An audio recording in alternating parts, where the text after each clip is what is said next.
Hey everyone, this is Nick from PrimeLibs.com. Today I want to show you how to create a really cool vocal effect. It's great to use as a lead-in to the beginning of a track or even during the breakdown of a track. Instead of trying to describe it to you, I'll just play it back. You'll instantly recognize it. A sound boy killer, I go murder you. So the part we're going to focus on creating is that ambient lead-in sound where it sounds like a reversed vocal effect going through a reverb. So the concept here is actually pretty straightforward once you hear it described. What you do is you start out with your vocal. You take out part of the vocal that you want to use as the effect. That little part is then copied down to another track, reversed, then you run that through a reverb, record that whole thing to another track over here, and then take that new audio clip and reverse it again. And that will create that ghostly lead-in reverb effect that you just heard. So now I'd like to take you through and show you how to create that step by step. Now the first thing you're going to want to do before anything is to make a copy of this clip. Next, you want to double click on your new copy and select only the part of the vocal that you want to use in the effect. For me, it's just going to be this first word part right here. What you want to do is right click and go to crop sample. So now all you have is the little audio snippet that you want to use as the effect. The next thing to do is to reverse that. Now go ahead and turn off looping and then audition it just to make sure it sounds right. And there you go. You have a reversed one-word snippet. The next step is to drag a long decayed reverb onto the track. I'll drag a reverb on. I'll set the dry wet to about 40%. I'll set the decay time up to about 7 or 8 seconds. So you get a long reverb tail. That's going to be important, and I'll show you why.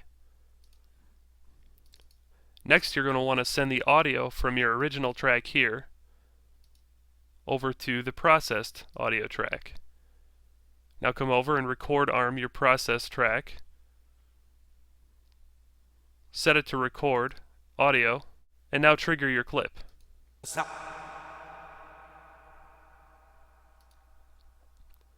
Hit stop and go back and check out your audio clip. If you want to zoom in on the whole clip, just drag your mouse over where it creates a magnifying glass, hold your left mouse button down, and drag up. And as you can see, the audio occurred right here around bar 3. Now you're going to want to crop this sample in a similar way to how you crop the original vocal snippet. You simply surround the audio clip with the loop braces, and then crop sample. I'll play it back for you.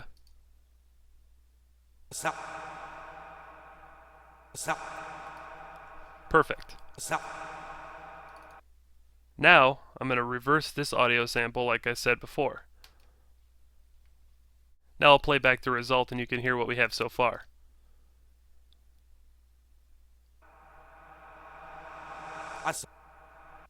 So as you can see, that little word was left in there because it was part of the original clip. So now all you have to do to cut this out is bring your right side loop brace over and cut out this part of the vocal. I'll go ahead and crop sample again. And now all we have is that ghostly lead-in effect. From here, it's just a matter of dragging these clips into the arrange view so that you can create the desired effect. The best way to do that from here is just to drag your clip over here to this upper right corner onto these horizontal bars, and then when the view changes to arrange, you drag each of these audio clips onto their respective tracks in the arrange view. So now I have this processed lead-in part. I'll go back to the session view and then drag in my original vocal part and put that on its own track. Now to get these perfectly lined up with one another, it's as simple as zooming in the view here using that magnifying glass tool up here and just slotting these right next to one another. Now I'll set the playback position right here. Be sure to go back and disable your original reverb effect because you won't need that anymore. And also set your audio to master on this original track again. Now you can come back and listen to the effect. However, make sure that this red button isn't highlighted up here because that will affect the way these clips play back in the arrangement view. So I'll just click on it once, deactivate it, and then play it back. A sound boy killer, I go murder you. And there you go, you have your vocal reverse effect. So let's now recap what we just did. You have your original vocal hook here. You cut out the word that you want to use as part of the effect over here. You reverse that word simply by hitting the reverse button in the clip view right here. Drag a long decayed reverb onto the track, make sure it's activated. Set your decay time up around anywhere from 7 to 10 seconds, and your dry wet to taste. I like to set mine to 40% when I'm doing this effect. Then simply send your audio to another audio track, record enable it here, trigger the little vocal snippet through the reverb while you're recording the result over here. Once you have that, you simply hit the reverse button again on your resulting clip, and that will create your reverse vocal lead-in effect.